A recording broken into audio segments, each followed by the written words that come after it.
Halo teman-teman, selamat datang di podcast Keselamatan Proses. Balik lagi sama aku, Keisha. Hari ini aku bakal jadi host gitu ya di podcast ini. Jadi untuk melihat keselamatan proses nih dari sudut pandang orang awam gitu. Tapi hari ini kita juga ada expert. Ini ada siapa nih Pak namanya Pak? Darmawan Ahmad Mukharrar, aku dosen mereka di Fakultas Teknik Kimia Teknik di Fakultas Teknik, departemennya Teknik Kimia. Oke, nah hari ini kita bersama siapa nih? Boleh dikenalkan? Iya, aku Faurina Sirahima, bisa dipanggil Furi aja. Aku mahasiswa S2 dari Teknik Kimia Manajemen Keselamatan Proses, ya mahasiswanya pada Darmawan. Oke, halo selamat datang Kak Firi. Nah, mungkin kita untuk memulai dari ngobrol-ngobrol kita hari ini juga, aku mau tanya dulu sih Kak Firi. Kenapa sih Kakak mau apprentice di bidang proses safety gitu? Yang namanya bukan proses safety tapi technical safety. Oke, jadi singkat aja ya, proses safety itu kan ya seperti namanya keselamatan proses. Mungkin umumnya ya membahas di mana keselamatan dari atau keandalan dari suatu proses lah gitu. Tapi kenapa yang job aku sebutannya technical safety, sebenarnya nggak begitu beda jauh sama proses safety, tapi kita implementasi ke teknisnya juga. Jadi selain kita mengetahui keselamatan proses itu, kita mengimplementasikan dalam bentuk teknisnya juga. Jadi sebenarnya di industri itu istilahnya macam-macam.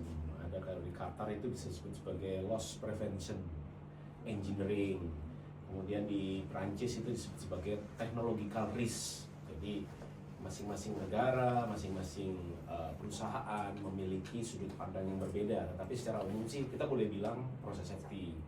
Karena awalnya sebenarnya dari Inggris, harusnya loss prevention engineering kan.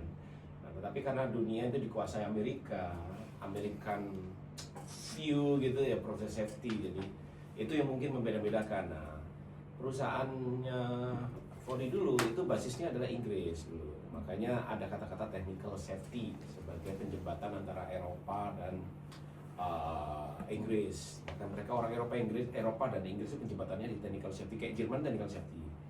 Jadi istilah boleh macam-macam, tapi in general semua dalam sudut pandang proses safety yang sama ya.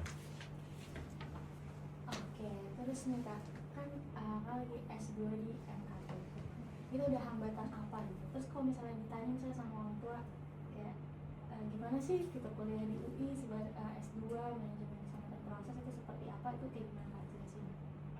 Sebenarnya untuk hambatan karena linear sama pekerjaanku ya, jadi sebenarnya hambatan secara materi itu justru ya bisa beriringan lah sambil aku juga mempelajari ya proses atau technical safety di pekerjaan. Aku sambil mempelajarinya melalui kuliah. Mungkin lebih ke yang paling berasa ya kayak manajemen ya, karena kan sambil kerja terus sambil kuliah, jadi kayak harus nyesuaiin. Apalagi kuliahnya itu jam 4, aku pulang jam 4, jadi kayak sambil di perjalanan sambil dengerin kuliahnya gitu, sambil memperhatikan ya selama di perjalanan gitu sih. Jadi itu lumayan hambatannya tuh lebih ke time management, cuman karena ya kebetulan kan ngambilnya MKP itu kelasnya sore sama malam, jadi untungnya masih bisa ke handle sih gitu. Dan kalau untuk tugas-tugas kan ya aku bisa mengusahakan untuk ngerjainnya Sabtu Minggu gitu sih. Dan kalau orang tua dari aku kemarin tuh awal kerja proses safety sih, aku cukup menjelaskan ya apa bidangku, karena sebenarnya proses safety itu kalau untuk orang umum kan sebenarnya nggak cukup dikenal ya, maksudnya sangat orang tahunya paling proses engineer atau ya lebih ke engineer pada umumnya. Jadi apa sih proses safety gitu? Jadi aku jelasin gitu kalau kita tuh menghitung risiko, menghitung memprediksi bahaya yang ada pada suatu, misalnya kalau aku kan karena oil and gas gitu, pada suatu industri oil and gas kayak gitu, dimana potensi bahayanya, potensi konsekuensinya juga kayak gitu. Aku jelasin ke arah sana gitu. Oke, berarti kalau dari aku sendiri hambatannya itu lebih di time management, karena sambil kerja sambil kuliah. Gimana Pak Bagaimana? Jadi kalau di kuliah itu yang pertama kemauan ya, kemauan, yang kedua kemampuan. Kan harus lolos dulu ya. Yang paling susah apa? TPA, tesnya dulu. kebetulan TPA juga nggak sesusah. Nggak Karena sesusah S1 ya? S1, aku ke S1 juga nggak TPA sih. Oh nggak TPA ya? Tapi kan ada TPA kemarin. Tapi menurut, karena aku kemarin ini sebelumnya CPNS kan jadi lebih susah itu. CPNS lebih susah lu daripada Lebih masuk susah. UI. Iya, Ya gitu Allah, nih masuk UI nih lebih mudah dari CPNS. Nggak gitu. Nggak gitu juga sih. Kayak gitu, tapi menurutku susah-susah gampang. Dan sebenarnya TPA itu kan konsep dasarnya lebih ke gimana kita bisa critical thinking dan ya maksudnya baca soal, terus ini perspektif kita kayak gimana gitu. Oke. Jadi nggak terlalu susah. Oke, mungkin pertanyaan selanjutnya dari aku nih ya. Tadi kan hambatan kuliah MKP ya di sini ya. Kemudian kalau sampai sejauh ini nih hambatan yang lain misalnya materi gitu ada nggak? Nggak kuat bayar SPP. Kalau dulu kan S1 aku dulu nunggak gitu. Sekarang kalau di sini cukup nggak kemampuan finansialmu tuh sampai nanti lulus sudah disiapin apa sambil jalan? Bagaimana biar kita tahu nih strategi kuliah S2 ya? Tadinya aku mau ngambil beasiswa, Iya. cuman mepet-mepet waktu kemarin. Oke. Jadi kayaknya agak nggak mungkin, tapi aku udah diterima. Maksudnya kayak agak mepet, jadi akhirnya ya udah bayar pribadi dari orang tua sih. Alhamdulillah masih berkecukupan ya, jadi masih aman sampai lulus gitu. Sudah disiapin ya? Sudah disiapin. Sudah disiapin. Direlakan uang nikahnya nanti dulu ya gitu. Oh gitu ya. Oke. Berkorban loh. Iya benar. Kita cuma setahun sekali berkorban. Kurban. Berkorban. Ya di situ sih, jadi aku sih nggak masalah karena akunya juga sebenarnya senang-senang aja mau mencari ilmu kayak gitu. Tadinya hampir mau ke luar negeri, tapi pertimbangannya aku pengen sambil kerja. Jadi nggak dilematis ya mencari ilmu atau mencari jodoh gitu. Enggak. Enggak. Memang masih suka belajar sih. Oke. Jadi nggak ada galau-galau gitu.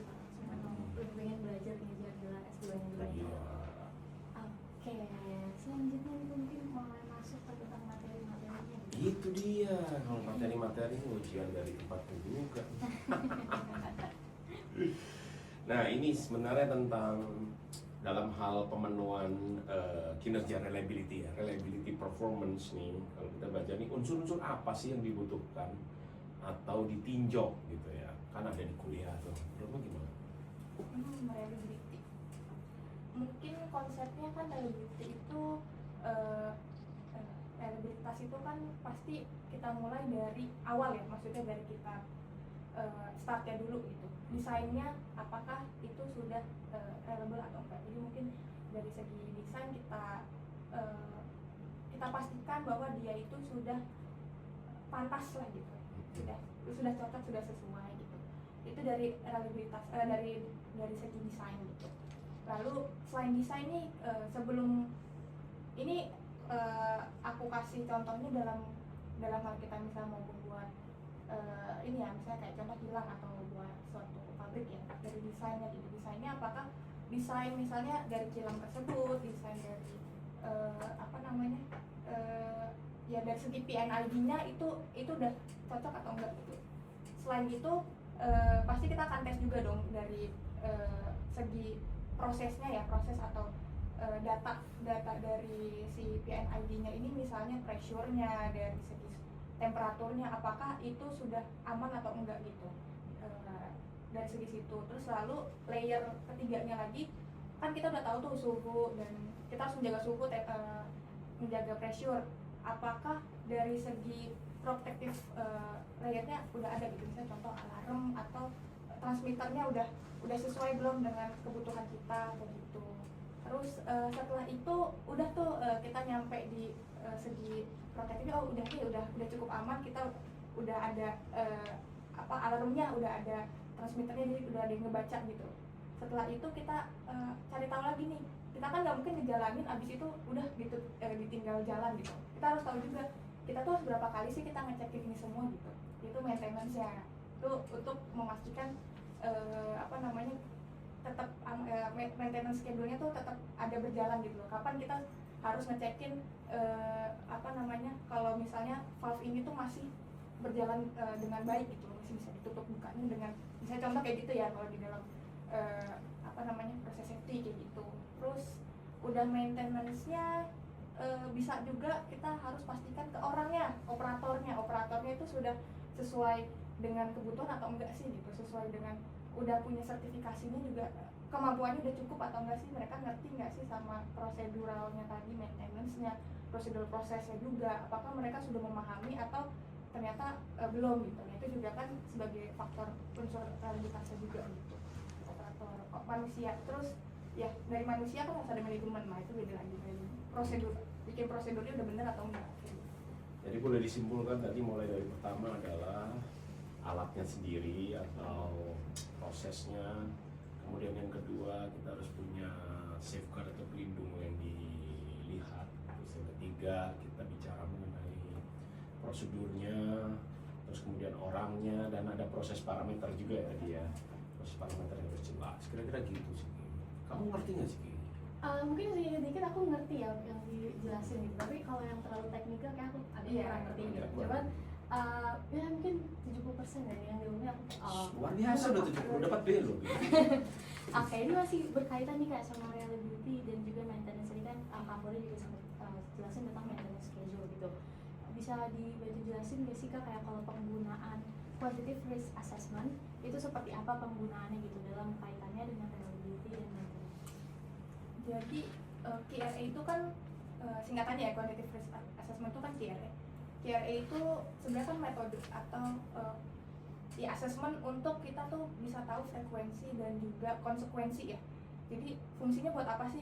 Dengan kita punya frekuensi dan konsekuensi kan kita punya data ya, base data untuk anggapannya kita tahu preventifnya seperti apa, terus kesiapan kita tuh kesiapan kita terhadap kalau misalnya terjadi ya resiko tersebut lah, misalnya itu kita udah sesiap apa sih gitu, apakah kita udah sesuai dengan kebutuhan dari preventifnya atau mitigasinya lah, mitigasinya juga harus dari ketahui juga. Jadi QRA itu sebenarnya jatuhnya kayak tools untuk menggabungkan dari tadi reliability ke maintenance juga gitu. Jadi kita dengan ada QRA kan kita secara reliability kan dapat ya, maksudnya kita tahu nih, kita bisa memprediksi kira-kira resikonya bakal seperti apa gitu, konsekuensinya tuh bakal kayak gimana, itu kan secara reliability. Dan secara maintenance kan akhirnya kita jadi tahu nih, oh ternyata kita ada yang belum sesuai sama spesifikasi, kita harus tingkatin misalnya secara prosedurnya, secara mungkin kesiapan dari segi mungkin orang-orangnya juga gitu. Itu ada juga tuh nanti kayak lebih ke arah mungkin emergency response-nya kayak gimana kayak gitu. Oke, jadi pada intinya risk itu sebagai big picture yang nanti menghubungkan semua pernik-pernik atau pecahan-pecahan, misalnya maintenance, kemudian reliability-nya, dan proses safety. Yang nyambung di antara mereka semua salah satunya emang risk ya, yang harus kita hadapi ya. Dalam setiap saatnya kita juga menghadapi risk, termasuk di plan, saat operation dan maintenance-nya. Mungkin berikutnya pertanyaannya adalah, apakah maintenance strategi itu perlu dibuat untuk suatu struktur baja ya? Kalau kita kan tahu nih, maintenance strategi biasanya banyakkan di pompa, kemudian di transmitter, kemudian kompresor. Ini kita ngomongin struktur baja nih, yang sifatnya cuman fisika aja gitu ya, sama sipil sih ya. Nah gitu ya, karena militer nggak ada di sini, jadi sipil aja ya. Jadi perlu nggak kira-kira dibikin untuk struktur baja? Maintenance strateginya. Kalau dari perspektif aku sih sendiri ngeliatnya sebenarnya apapun itu pasti perlu, dan salah satunya itu, maksudnya yang mungkin jarang orang pikirin kalau itu ternyata perlu. Karena struktur baja itu kan termasuk logam ya. Logam itu pasti ada masanya dan ada umurnya. Apalagi bicara soal ya suatu proses kan pasti bertemu dengan chemical yang lebih mungkin membuat logam itu lebih cepat tergerus, lebih mungkin ada ya sisi korosivitasnya juga. Jadi mungkin kalau menurutku sih pasti akan tetap perlu, dan contohnya bisa pengecekannya terutama struktur baja ya, kita bisa ngecek dari apakah si yang baja tersebut itu masih dalam kondisi yang baik ya, tidak korosi. Karena ada juga kan kejadian proses safety itu yang terjadi karena ternyata mereka tuh nggak sadar bahwa misalnya di pipa kan juga pakai logam juga, dan ternyata udah korosi tiba-tiba karena ada pressure tinggi dan itu ternyata sudah tergerus ya logamnya, akhirnya ya bocor gitu. Balik lagi berarti itu kan tetap harus ada maintenance yang harus dicek setiap berkala lah, ada pengecekan berkala gitu dari si struktur baja tersebut gitu. Jadi memang di Indonesia itu sudah ada beberapa kejadian karena strukturnya mengalami satu, itu di Jawa Timur ada strukturnya amblesnya nggak tanggung-tanggung 1,5 meter. Nah kalau ketarik 1,5 meter pipa bisa turun, bisa patah. Ini bisa juga enggak, tergantung dari fleksibilitasnya ya. Kemudian ada kejadian di tangki LPG di Semarang kalau nggak salah, itu miring. Jadi strukturnya itu ambles sebagian jadi miring. Jadi si spare-nya ini miring seperti itu. Kalau itu dibiarkan kan pecah ya. Nah, pecahnya LPG kan sangat berbahaya sekali. Jadi memang benar. Jadi biarpun dia struktur baja, tapi tetap harus masuk, harus di-maintain. Semua yang bisa di-maintain ada maintenance strateginya. Itu credonya seperti itu. Oke, tadi itu tentang struktur baja gitu ya. Ternyata juga butuh untuk ada maintenance strateginya. Nah, kan tadi kita membahas juga tentang kejadian-kejadian yang terjadi di Indonesia gitu Pak. Tapi kalau dari Kak Furi sendiri gitu, apa yang Kakak tahu sih tentang major accident hazard? Major accident hazard. Dari ya translasinya aja kan major accident hazard, jadi suatu kejadian bahaya yang cukup besar dan beresiko tinggi, dan mungkin secara nilai kerugiannya juga bisa tinggi, baik dari ekonomi maupun dari people-nya juga gitu, akan sangat tinggi mungkin, dan bisa lingkungan juga ya gitu. Jadi ya seperti itu, major accident hazard itu biasanya orang nggak sadar awal mulanya dari mana gitu, kebanyakan orang, karena tiba-tiba bisa jadi tiba-tiba ledakan gitu kan. Nah itu sih sebenarnya kalau misalnya yang aku ketahui sendiri, major accident hazard itu bukan dasarnya itu bukan karena satu event, justru karena berbagai event yang diabaikan akhirnya jadi major accident hazard itu sendiri. Bukan event sih, apa ya, berbagai technical yang mungkin ternyata tanpa disadarin tuh kurang dari segi maintenance ya gitu kan, mungkin dari segi apa namanya, resiko-resiko kecil yang ternyata tuh orang kalau misalnya ngabain itu bisa terjadi seperti itu ya gitu. Ada nama pendeknya nih, major accident hazard. Eden Hazard. Oh, itu mantan pemain Madrid Chelsea. Oke, jadi tadi kalau major accident hazard itu mostly itu kebanyakan terjadi karena awalnya yang kecil-kecil gitu ya Kak, kayak pengabaian dari banyak hal yang mungkin sebenarnya itu harusnya udah di maintenance atau itu harusnya udah diganti atau udah diperbaiki tapi belum, jadinya lama-lama jadi banyak terus terjadilah major accident hazard.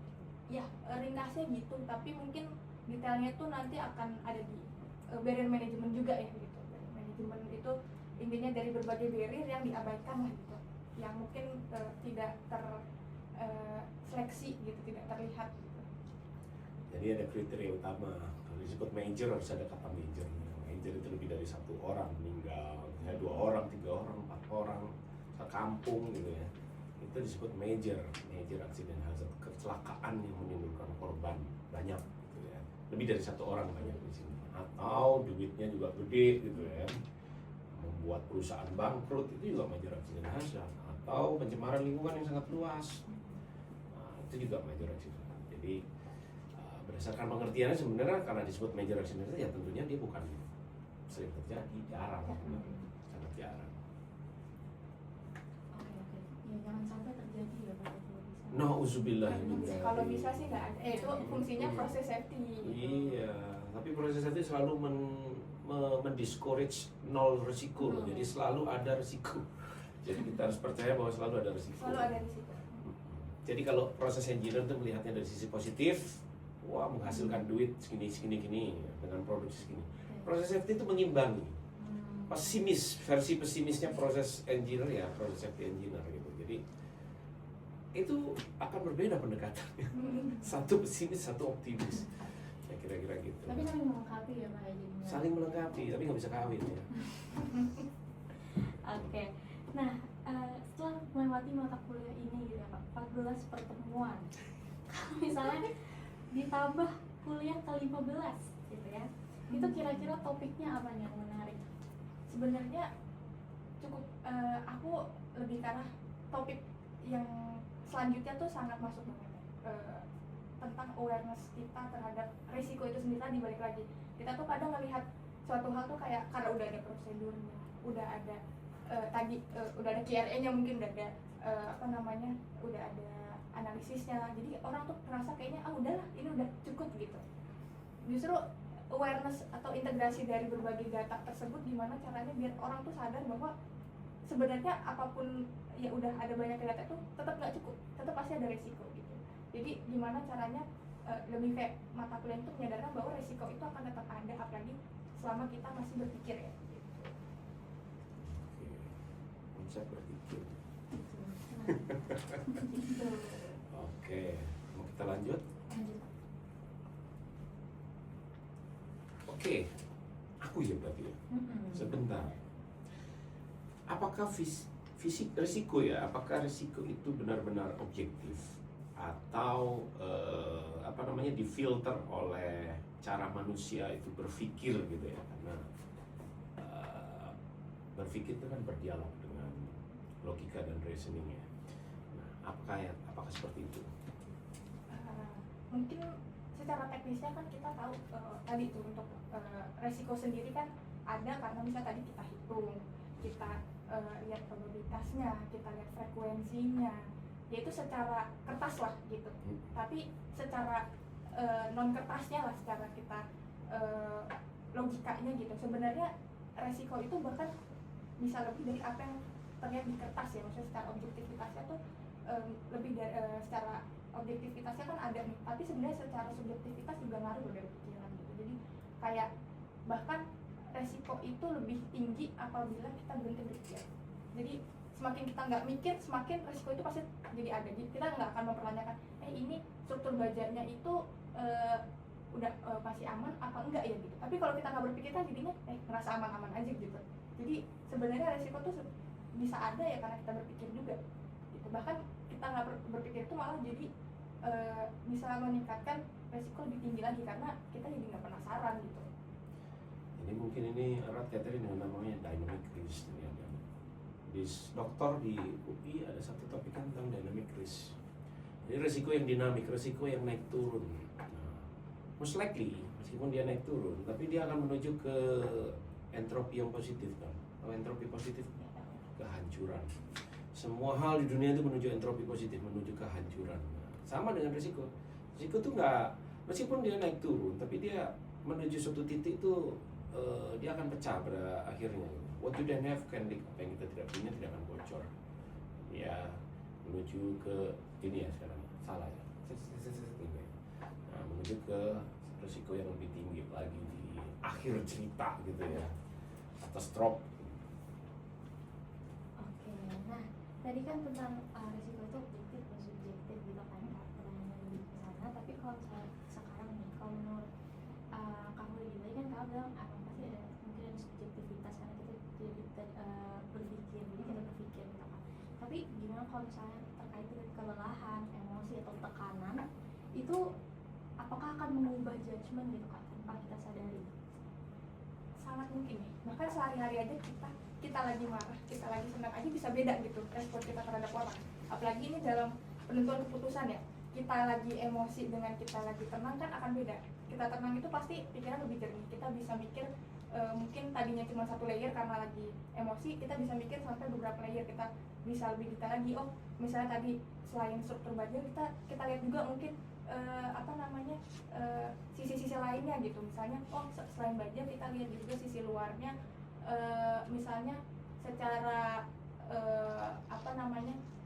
pijakan dari kilangnya tuh aman atau enggak gitu. Jadi lebih banyak lagi gitu. Tapi kalau misalnya kita lagi ya udahlah, kita jadi konsep fokus sama satu hal gitu, cuma bisa mikir di satu layer. Tapi karena kita misalnya lagi jernih, lagi santai, lagi tidak ada emosi yang nyangkut di kita, itu bakal lebih ringan juga lah berpikir. Jadi pasti sangat mempengaruhi ya gitu.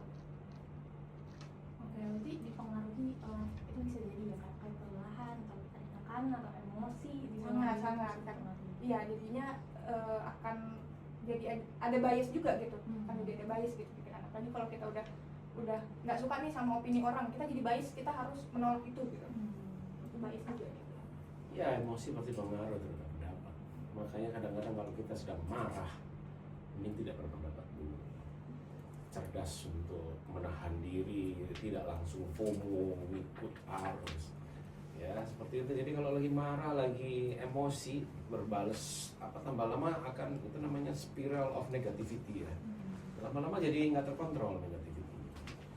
Menyambung ini ya, kayaknya tadi itu kan kita bicara tentang rasa aman ya. Nah, apakah rasa nyaman itu berkorelasi terhadap situasi aman? Nah, itu tadi yang aku bilang, kadang karena orang tuh terlalu nyaman udah punya prosedur, sudah punya data, terus konsekuensinya bakal kayak gini, kita udah buat strukturnya udah sesuai kok, jaraknya udah sesuai, akhirnya terlalu nyaman kan. Padahal belum tentu dari kenyamanan itu realitinya masih aman, pasti ada aja faktor-faktor kecil di luar apa yang kita udah perhitungkan itu bisa jadi potensi hazard juga gitu. Misalnya kita nggak ada yang tahu operator kapan lagi lelah gitu kan, itu kan faktor-faktor eksternal yang tidak bisa dikontrol oleh data tadi gitu. Lagi lelah akhirnya meleng gitu, itu kan bisa kayak gitu, dan itu nggak tertulis kan secara prosedur atau tidak tertulis secara data gitu, tapi ada gitu faktor eksternal. Jadi sebenarnya kadang orang tuh nggak bisa bedain antara kenyamanan sama keamanan. Jadi orang udah ya karena udah punya regulasi, udah punya prosedural, udah punya tadi udah hazard, udah hazid, udah aman nih kayaknya gitu, nggak perlu terlalu dicekin lagi gitu, nggak harus dipikirin lagi. Padahal sebenarnya bisa jadi ya tadi detail-detail kecil, hal-hal yang faktor eksternal di luar yang kita udah pikirin pasti masih ada aja gitu. Nggak akan ada habisnya sih sebenarnya kalau dalam risk management gitu. Jadi kalau overthinking gimana? Kebalikan dari itu, bagus apa enggak dalam hubungan dengan aman?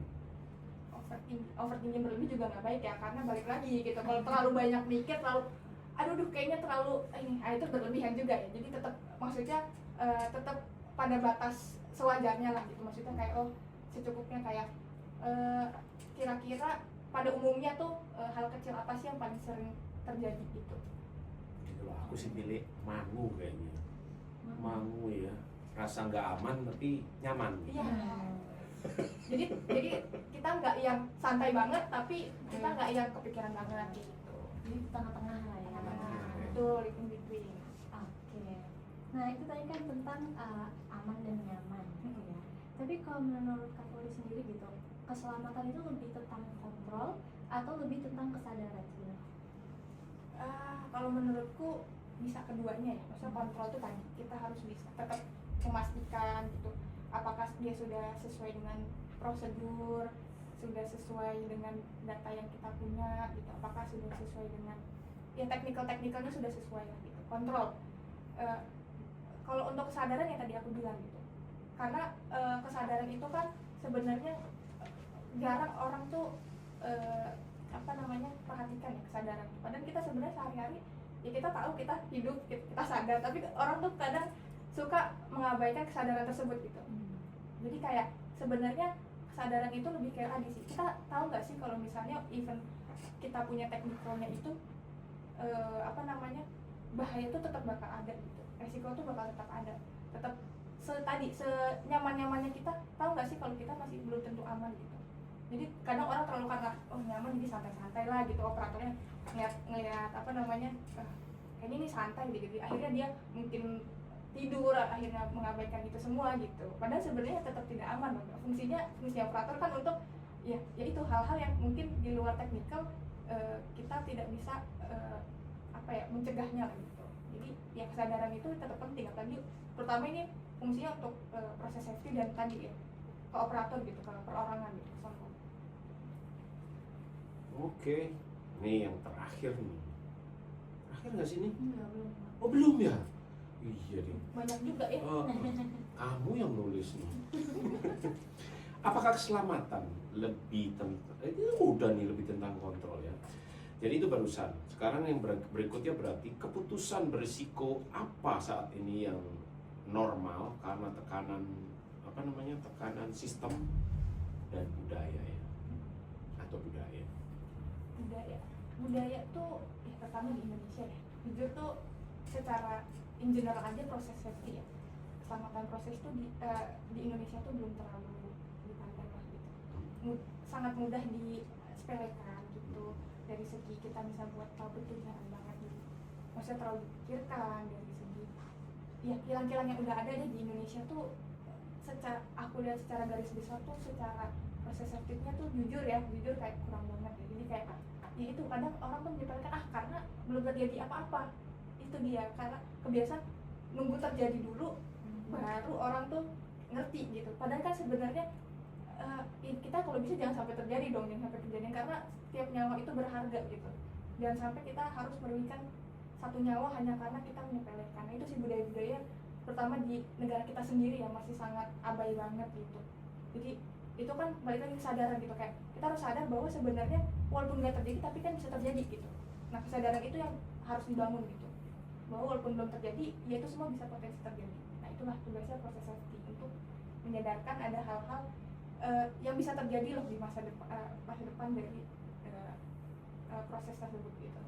Oke, jadi kayak preventifnya tuh kurang gitu ya. Iya. Banyak nunggu ada terjadi bencana dulu, bingung harus gimana, baru mencoba mencari cara menyelesaikan. Padahal Mitigasi jadinya. padahal seharusnya udah bisa dari preventif.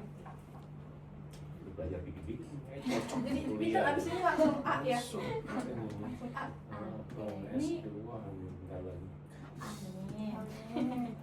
Nah tadi kan kata Pak Lulu terakhir, tapi belum ya Kak? Ini baru ini. Gongnya sama dia. Ini terakhir ya. Aduh, apa ini? Mungkin boleh kita kasih jelaskan apa itu cogito ergo sum. Bagus nih, kata-kata filosofi banget dan sebenarnya nyambung banget sama bahasan kita tadi ya, apalagi yang bahasan yang aku sering sampaikan. Jadi artinya dulu gitu, I think therefore I am. Jadi aku berpikir maka ada aku gitu. Dengan kita berpikir tuh kita sadar bahwa kita tuh punya kuasa loh terhadap diri kita juga gitu. Baik lagi dengan kita berpikir kita jadi punya kuasa loh untuk menyelamatkan suatu keadaan gitu, mencegah suatu keadaan gitu dengan kita berpikir aja gitu. Jadi sebenarnya lebih ke kesadaran terhadap suatu kesadaran gitu. Jadi sadar kalau kita sadar gitu, dan itu banyak orang tuh ternyata sering mengabaikan, lebih kayak ngikutin apa kata otak gitu, lebih kayak ngikutin ya udah insting aja gitu, nggak berpikir lebih jauh gitu ya. Termasuk kesadaran dalam berhidup aja tuh jarang gitu orang nyadar kalau kita tuh hidup gitu. Kita hidup dan kita berhak untuk mengatur hidup kita, tidak harus mengikuti alir gitu. Kalau dia bilangnya nanti kesadaran akan sadar, kalau saya bilang kepikiran akan pikir. Iya itu metacognition. Metacognition.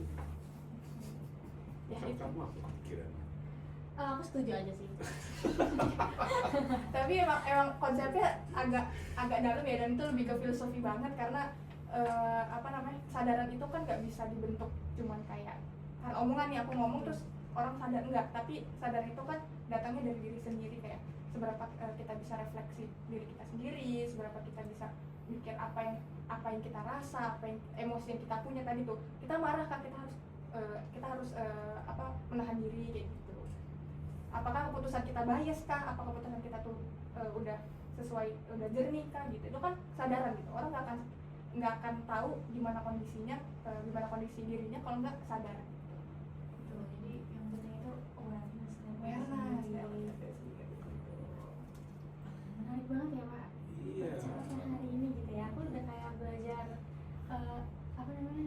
keselamatan proses dalam berapa SKS nih hari ini tadi. Hari ini karena cuma sejam masih setengah ini. Masih setengah. Nah, nanti kita lanjut, nanti pas komplit bisa 2 SKS. Jadi kalau kayak gini nih, calon seorang insinyur yang bagus nih for ini udah gimana nih? Amin ya, semoga nanti bisa menjadi insinyur proses gitu ya. Gitu aja hari ini Pak, udah cukup? Ini cukup kayaknya ya. Jadi mau kita lanjut lagi nantilah kapan-kapan kita bikin podcast lagi ya. Betul. Mulai. Jadi ya terima kasih banget loh ya. Terima kasih Sama Kak. Furi udah datang Furina. sini. Makasih juga Mas Padang. Iya. Oke, itu dia tadi kita udah berbincang-bincang soal Kak Florina. Semoga bermanfaat dan insightful gitu ya. Semoga nanti Kak Florina bisa menjadi insinyur keselamatan proses gitu ya. Iya. Dan tadi itu ya, berpikir I think therefore I am. Iya. Dan mungkin yang saya tambahkan bahwa ini kita mulai dengan sesuatu yang dengan cara yang sedikit berbeda. Jadi jurusan S2 untuk manajemen keselamatan proses terhitung baru ya, untuk 2 tahun. Jadi kita juga mencoba ke publik nih, kalau pengen kuliah di UI S2 manajemen keselamatan proses itu ada loh, karena kita semua berpikir maka kita itu ada gitu ya. Jadi di UI gitu ya, jadi nggak jauh-jauh kok, di Depok belok dikit lah ya gitu. Jadi ya buat anak-anak yang anak-anak sih ya, lulusan ya, sarjana S1 atau yang sudah kerja lama yang ingin kuliah di UI ya, kita ada bisa masuk melalui jalur SIMAK ya. SIMAK aja ya masuknya. Kalau untuk S2 S3 sih. SIMAK aja ya. Misal jalur SIMAK, ikut TPA, terus bahasa Inggris, sama satu lagi apa ya? Ada 3 deh kayaknya. Atau 2 aja ya? 2 aja itu sih. Oh iya, SIMAK itu isinya bahasa Inggris sama TPA. Nanti bisa masuk kuliah di sini selama 2 tahun ya. 68 SKS berapa? 28 ya. 68 SKS, jadi ya lebih ya kayaknya ya sekarang. 80 ya sekarang. Karena 2 tahun. Enggak sih, tetap segitu. Tetap segitu ya, tetap segitu. Jadi peluang lulus dalam 2 tahun insya Allah ya besar lah ya. Dan kita di sini dikenal karena banyak melahirkan penulis-penulis di jurnal Q1 itu udah ada 2 atau 3 orang yang dari S2 sini. Jadi kurasa dari soal kualitas gak kalah ya. Secara umum kan UI sendiri juga udah bagus ya. Di Indonesia merupakan kampus yang rankingnya paling tinggi. Setidaknya menurut salah satu pemberi ranking ya. Dan kita nggak bisa banyak tuh, maksudnya dimarahin, dia pakai teks enggak, pakai ini ya. Tapi secara QR ya, kan apa? QS ya. QR itu sebelumnya, sekarang udah S. Habis itu QT. QU nanti. Terus aja sampai CU ya. Ya kira-kira gitu ya. Jadi bagi yang mau kuliah di S2 UI, ini contohnya nih. Nah, ini juga anak UI juga. Saya juga. Ya kira-kira gitu ya. Oke, kita akhiri. Oke, thank you teman-teman.